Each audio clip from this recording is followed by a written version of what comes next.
Sa isang simpleng apartment sa Quezon City, masayang nagsisimula ang araw ng pamilya ni Rico at Leia habang nag-aayos ng baon para sa anak nilang si Mika.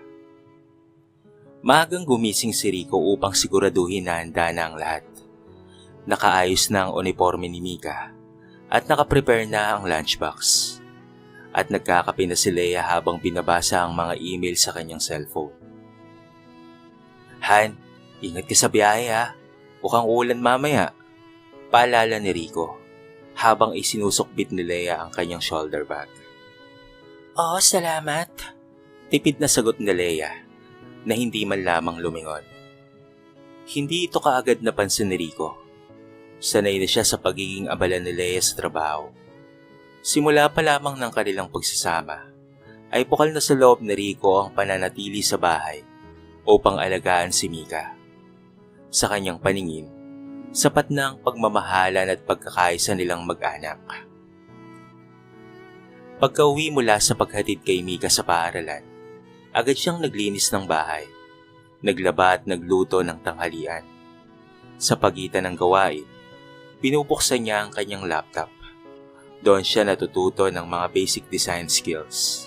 Mahilan na rin siyang ginawang logo para sa mga kakilala, kapalit ng kaunting bayad o minsan kahit pasasalamat man lamang. Wala siyang reklamo. Para sa anak nilang si Mika, ay kakayanin niya ang lahat. Si Leia naman sa kabilang banda, ay patuloy na umangat sa kanyang posisyon sa trabaho. Isa siyang senior analysis sa isang private marketing firm. Tinitingala ng mga kasamahan, lalo na ng kanyang boss na si Marco. Kilala si Leia sa pagiging matalino, maayos magsalita, at maganda ang diskarte sa trabaho. Nang gabing iyon, sabay-sabay silang kumain. Si Mika ay masigla habang ikinikwento ang nangyari sa eskwelahan. Si Rico naman ay nakikinig at nagtatanong, habang si Leia ay tahimik lang, paminsan-minsang tumitingin sa cellphone.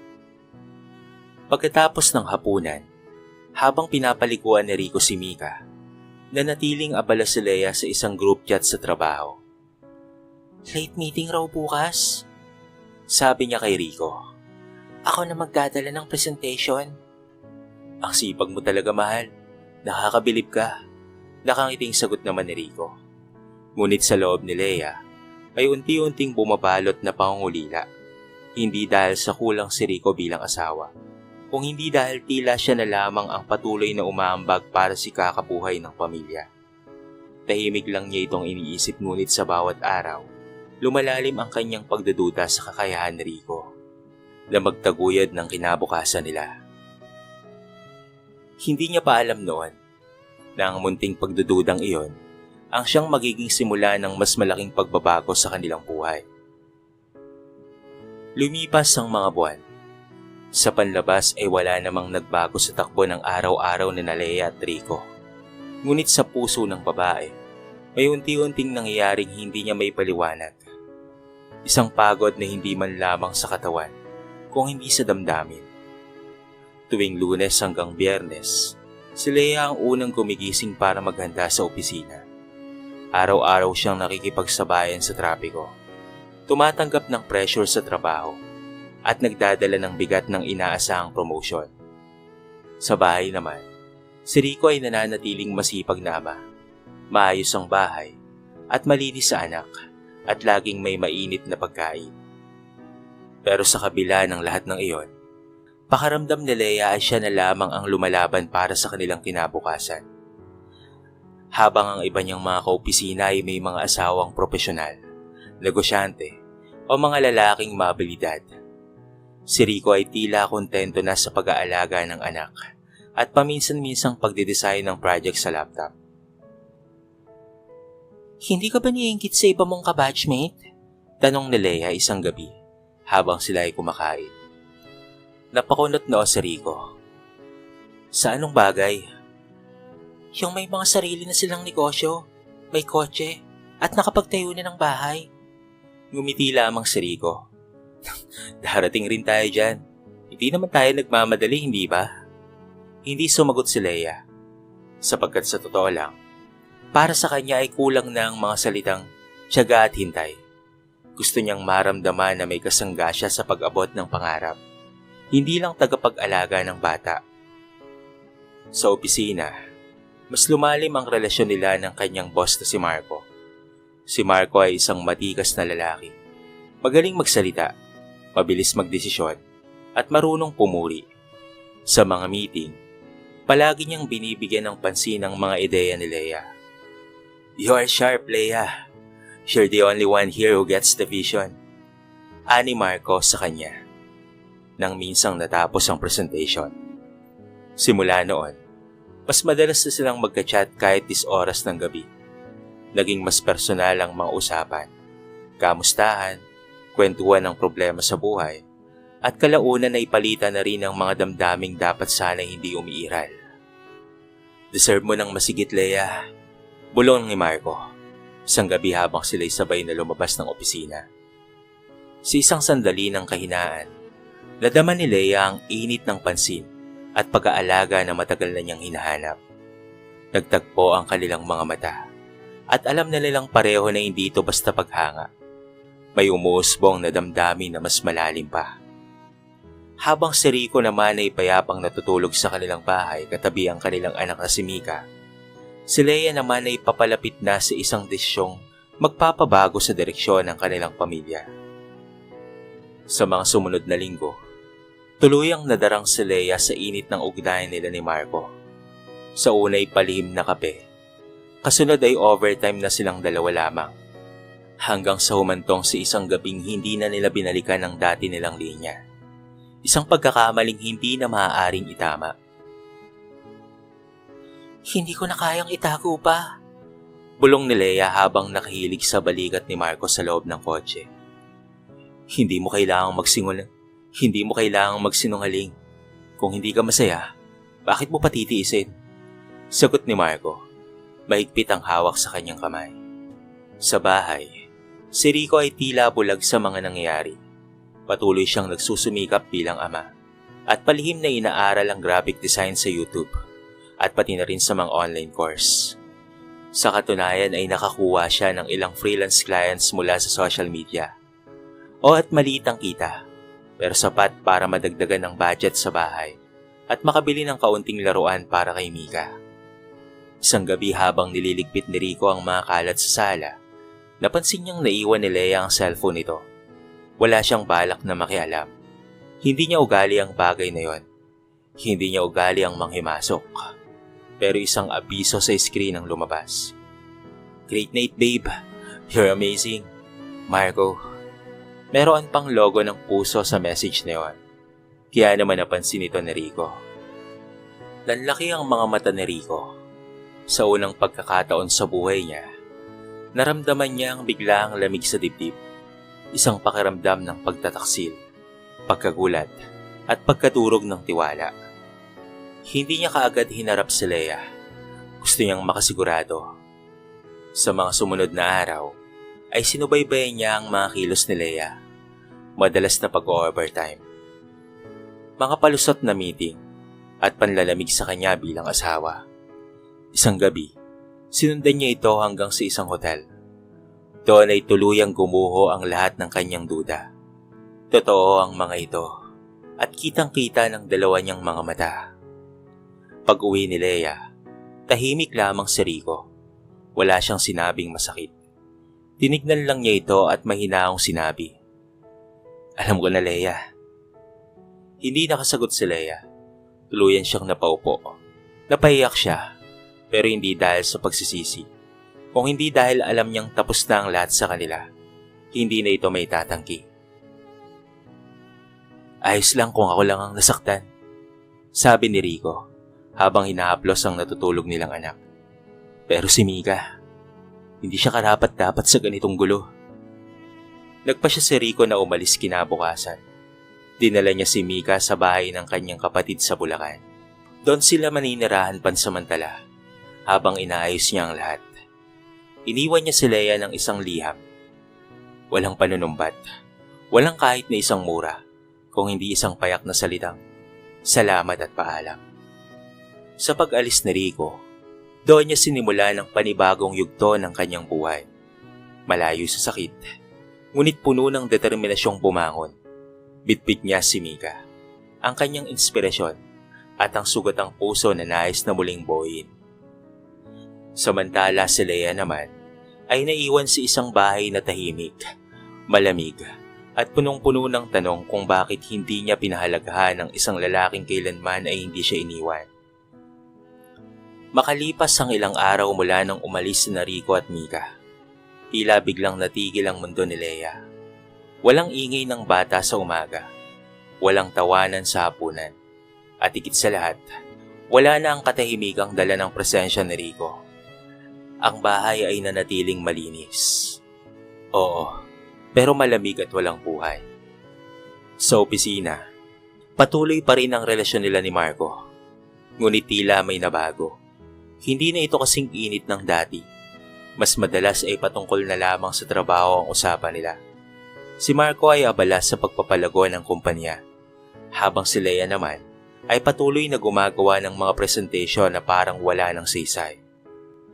Minsan, habang nakaupo siya sa pantry ng opisina, napatingin siya sa isang mag-ama doon sa may kabilang building. Nakita niyang bitbit ng ama ang anak nitong babae. Nagtatawanan habang naglalakad.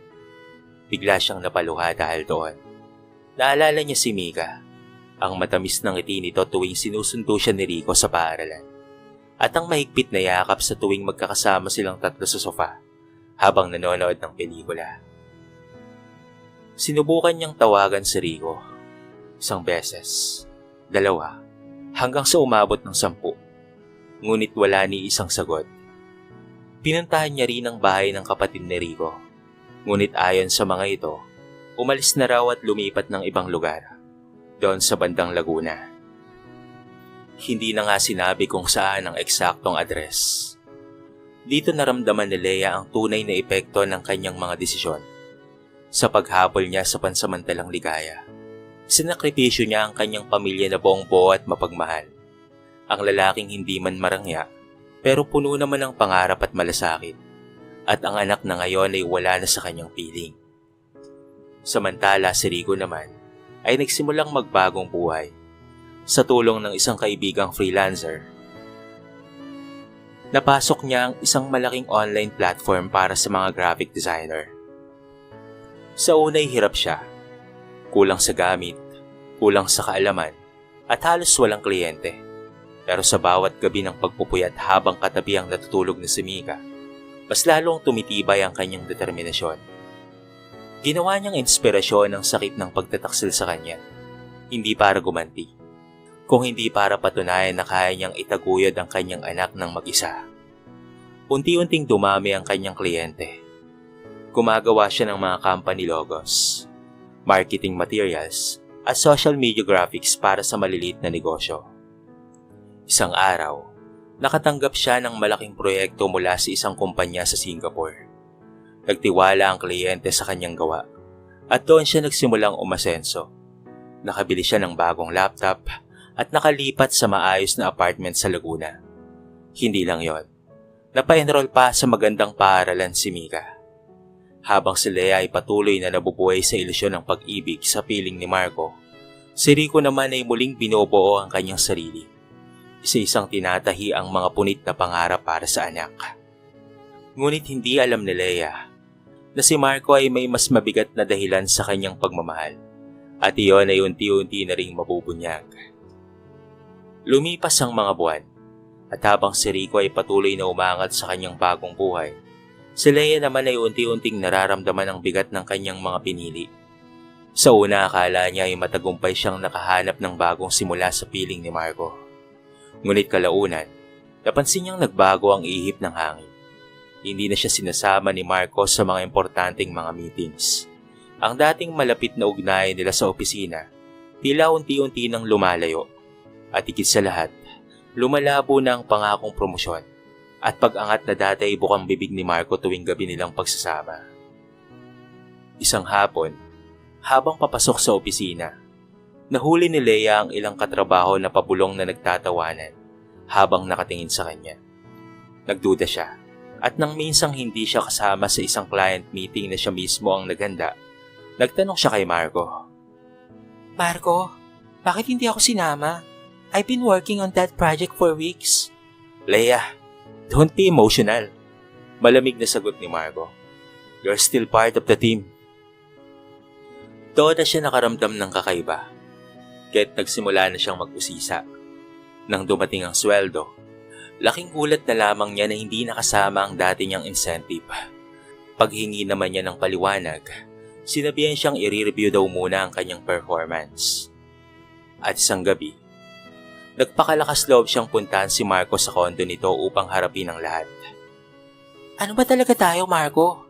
Tanong niya, halos nanginginig ang boses. Leia, bumuntong hininga si Marco.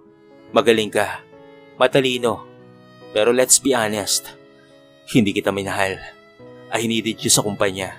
Your skills help me to close big clients. Yun lang yon at wala nang iba. Parang binuhusan ng malamig na tubig si Leia. Ang lalaking ipinagkatiwala niya ang lahat para ipaglaban ay hindi pala siya minahal. Ginamit lamang siya para sa talino niya, sa galing niya sa trabaho, at ngayon ay tapos na ang lahat. Ginamit mo lang pala ako. Bulong ni Leia habang tumutulo ang luha. You knew what this was. Sagot ni Marco. That's why you don't act surprised. Tuluyan nang bumagsak ang mundo ni Leia. Iniwan niya ang kondo ni Marco nang wala ni isang salitang binitawan pa. Hindi siya nagpakita sa opisina ng 3 araw.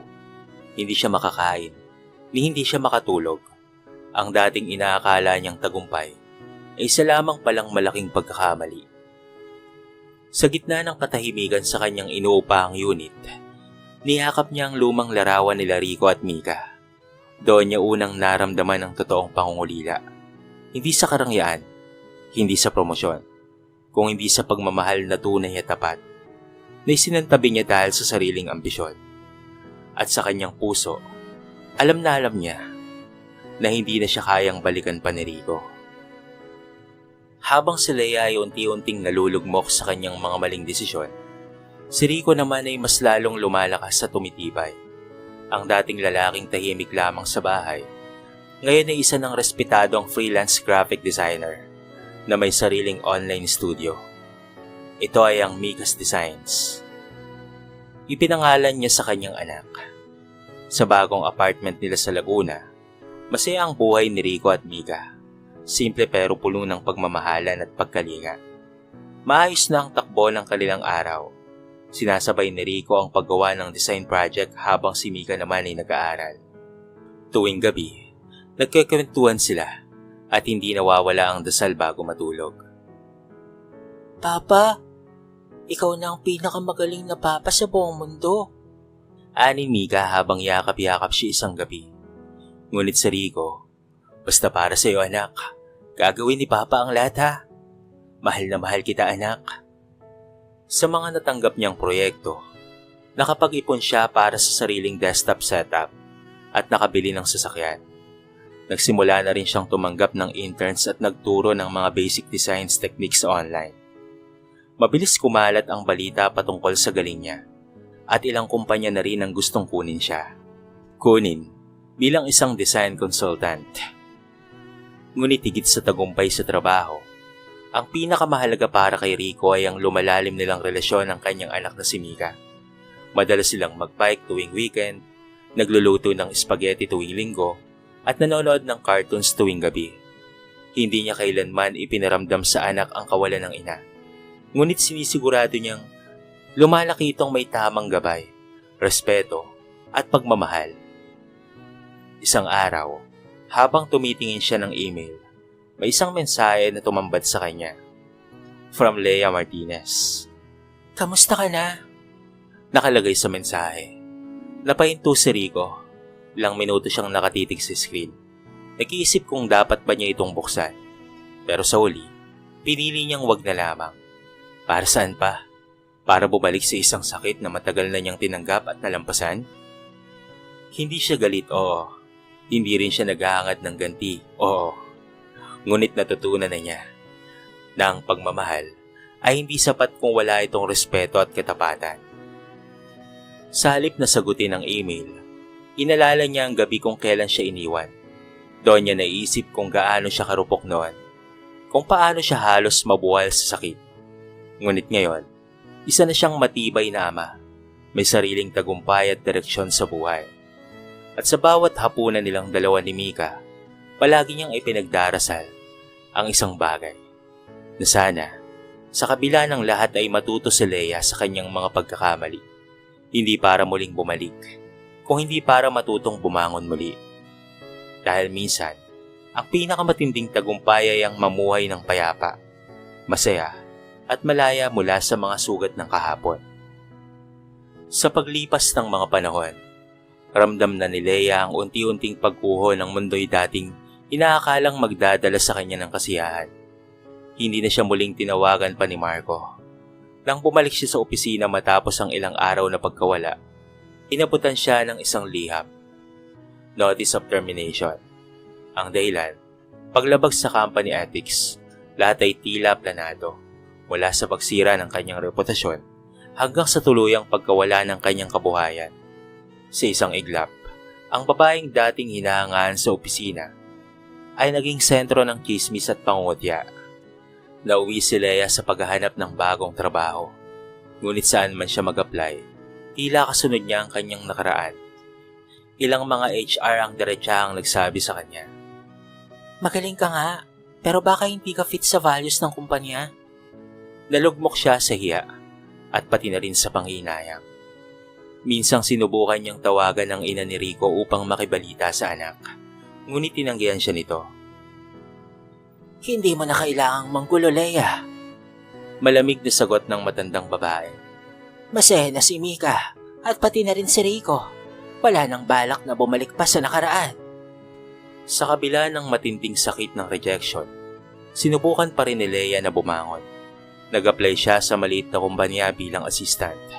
Tinanggap naman siya ng isa sa mga ito, ngunit malayo sa dati niyang sahod. Hindi na siya bumibili pa ng mamahaling kape. Hindi na rin siya sumasakay sa taxi. Nag-jeep at tricycle na lamang siya. Dala ang isang lumang shoulder bag na puno ng pag-asang makapagsisimula siyang muli. Sa mga gabi ng kanyang pag-iisa, madalas niyang titigan ang lumang larawan ni Rico at Mika. Ang dating tinitingnang ordinaryo niyang asawa, ngayon ay isa ng lalaking hinahangaan. Oo, hinahangaan sa larangan ng designs. Minsan, nakita niya ang page ng Mika's Designs. Milyon na ang followers. May mga workshop, testimonya ng clients, at larawan nila ni Mika na parehong masaya at kumpleto. Doon tuluyang sumambulat ang luha ni Leia. Hindi dahil naiinggit siya sa tagumpay ni Rico, kung hindi dahil alam niyang wala na siyang lugar sa mundong iyon. Ginamit niya ang maling paraan para hanapin ang kasiyahan. At sa uli, siya rin ang nagbayad ng pinakamataas na halaga, ang mawala ang pamilyang minsan ay po at tunay. Isang gabi, naglakas loob siyang magpadala ng mensahe kay Rico. "Rico, hindi ako humingi ng kapatawaran. Alam kong hindi ako karapat-dapat para doon. Pero salamat ha, dahil sa'yo, natutunan kong pahalagahan ang mga bagay na dati kong hindi pinapansin. Kung sakaling dumating man ang panahon na kailangan mo ng tulong, nandito lang ako. Hanggang dito na lang." Walang reply, wala ring scene, pero para kay Leia, sapat na ang bagay na yon, ang may parating ang kanyang pag-amin, kahit hindi na siya inaasahang patawarin pa.